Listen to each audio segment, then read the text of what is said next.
Hey, I'd like to welcome you to another episode of Mission Matters. My name is Adam Torres, and if you'd like to apply to be a guest in the show, just head on over to missionmatters.com and click on Be Our Guest to apply. All right, today I have Doug Willmore on the line, and he's the CEO of WorldTree. Doug, welcome to the show. Hey, Adam. Thanks for having me. Great to be here. All right, Doug. So I'm excited to have you on here today. So I know WorldTree is a sustainable lumber company. So I want to talk about what that looks like, and also how WorldTree has taken $17 million in investor capital and turned it into $300 million in the ground assets. So we'll get into that too. But first, I just want to know about you, Doug. How did you get into this business? Where did this start for you? I was lucky to be raised by some parents who always talked about making a difference. And so every job I've ever had has made an impact, made a difference in some way, provides great meaning in, I think, anybody's life. I think there's a great quote I read a while back. The surest way to lose romance in your life is to do things just for money. And so I say that because I'd never worked in what I call the climate change space or the forestry space. But my last startup was a cancer research lab that we were very successful with. And then I was a city manager looking to give back and make a difference in cities and so on. But I became so concerned about climate change, I decided to go back to the private sector. And just by happenstance, I met Wendy Burton, the founder of WorldTree, at a conference. And she followed up with me. She was looking for someone to scale her great idea, and so we're growing rapidly, no pun intended, given how fast our trees grow, but we're really growing rapidly and making a difference.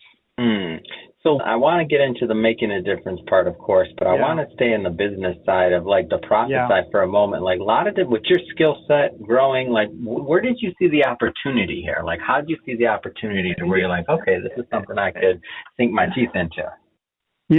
So I was working in government, managing cities. I cared a great deal about climate change. As I stepped back and looked at the problem, I thought the private sector was the key, that we had to show people you could make an impact and produce profits at the same time. And I thought there just weren't enough examples out there about that. And Wendy had created WorldTree. It was a market problem that demanded an entrepreneur, and she was that person. And she set up specifically a really unique model and company that made a major impact and also produced profits, not only for our shareholders and investors, but also small farmers around the country, around the hemisphere, and that's really unique to our business model. How does WorldTree integrate profitability into the environmental mission? Like, how does that, let me know how that works. Yeah, so typically, if you're an individual and you have a chance to put money into trees, you have two options. Number one, it's some big, huge stock in a big commercial forestry operation, or it's philanthropy. You're donating money to plant trees and so on. Well, Wendy's decided to commercialize the fastest growing hardwood tree in the world to commercialize it in North America. No one had ever grown it at scale. Very friendly, benign, non-invasive, friendly to other crops and biodiversity. But we grow a fully mature hardwood tree in 10 years. And then the most amazing thing about it, we harvest it for valuable lumber, and then the tree regrows, and it will do that for 5 generations. So it's truly renewable, regenerative, and we're sequestering carbon in high-value, long-lasting products that the lumber goes to. So furniture, cabinets, molding, guitars, surfboards, these are all markets that we're selling into right now, really a high-value, high-quality wood, fast-growing, regenerative, sequestering carbon in those long-lasting products. And then the amazing thing, the way we've scaled it, Wendy had set up a model to partner with small farmers. So they put up their ground and some of the initial labor to help grow the trees on their property, then they share in the profits. So it's a really great thing for small farmers. And then it means every dollar that investors put into us it goes into planting trees, not to buying property to plant the trees on. So anyway, it was a really unique model that it's turned out to be really fantastic. And so we've got 7,000 acres now planted, 375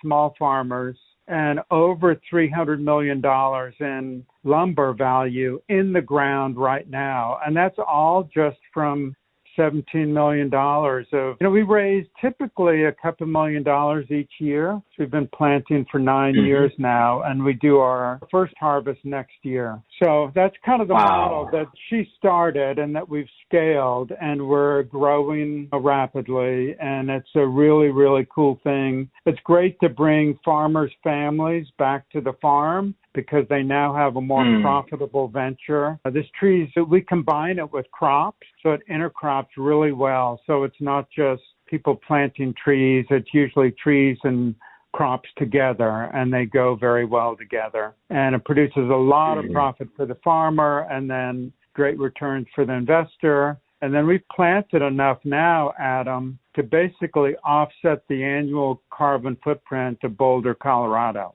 Oh, man. Yeah.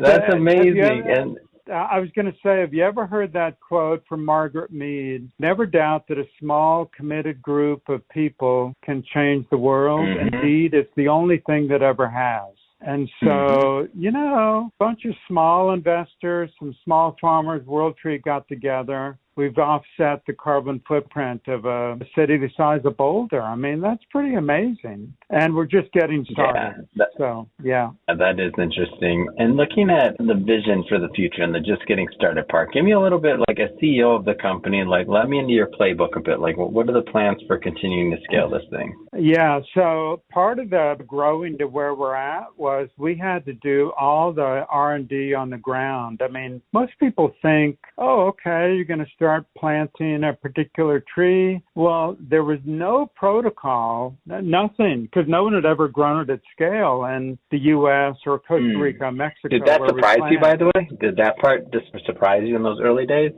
Yes, it surprised me how time-consuming, difficult, and how much patience you need to have, because it's really 6 to 8 years of pure R&D on the ground in different locations, because you're developing what genotype, what soil characteristics, what nutrition regimen, all of that stuff to ensure that you're maximizing the growth, that you're still supporting biodiversity and things like that. And so that was a really difficult part. But now that we've got it down. We've got it down. We'd love to go from 7,000 acres to 40,000 acres. And if we got to that size, we'd be offsetting the carbon footprint of San Francisco. That's pretty awesome. And it shows, I read a poll recently about one of the key reasons why individuals don't act on climate change. They don't know what to do. And so for us, we love giving people an opportunity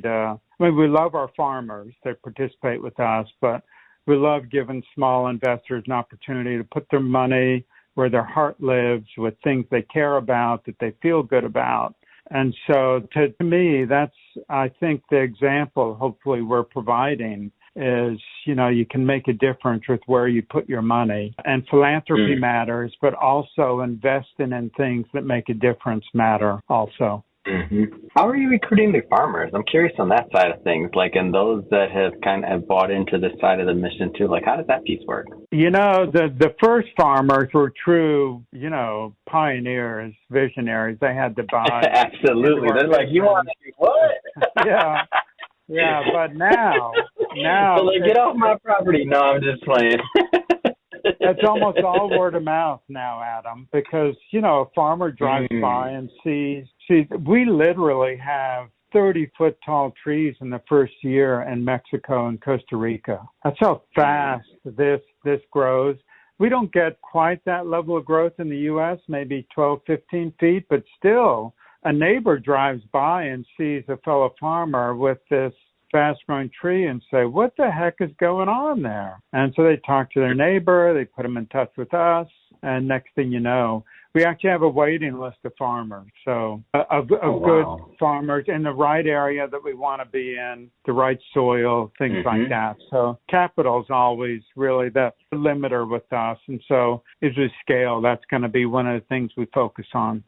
And how about the investors? So, talk a little bit about that and what's in it for them, the type of deals that you're striking. Yeah, we raise capital every year, and basically the way it's set up is the investors the money gets pooled into planting, let's say an average of 50 farms, and then the profits get pooled amongst the investors when we harvest in 8 to 10 years, and they get a 30% share of the profits.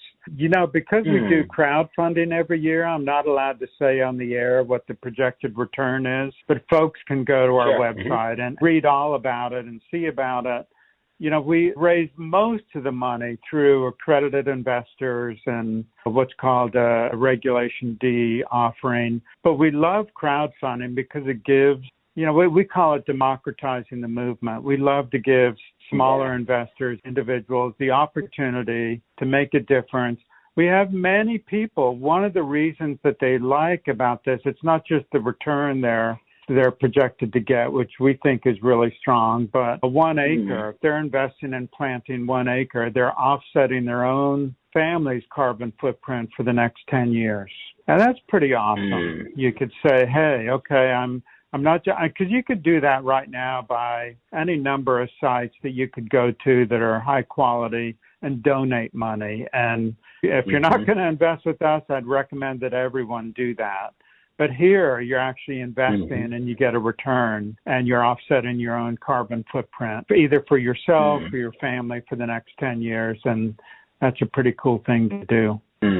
I have to agree with that one. This is a super interesting story. And that being said, if somebody, and I know you couldn't give all the information on here because you're crowdfunding as well, so you're working with accredited investors as well. But that being said, Doug, a lot of business owners, a lot of entrepreneurs, a lot of investors that do listen to this program, how do people connect with your team? How do they have that investor conversation, and how do they learn more? Yeah, so really easy. Go to worldtree.eco, and thanks for letting me throw that out there, Adam. But worldtree.eco can read everything about us, about the offering. It's easy to invest online. You can see everything you need to see. There's also a Calendly link on there for someone who wants to set up a conversation and ask questions, things like that. We love, I think the minimum this year is $1,200, so a fairly small investment as investments go. But we love bringing in individuals and pairing them with small farmers and really making an impact that way. That's wonderful. And for everybody listening, just so you know, we'll definitely put the links in the show notes. Love this story and definitely want people to go check that out. So again, the links will be in the show notes.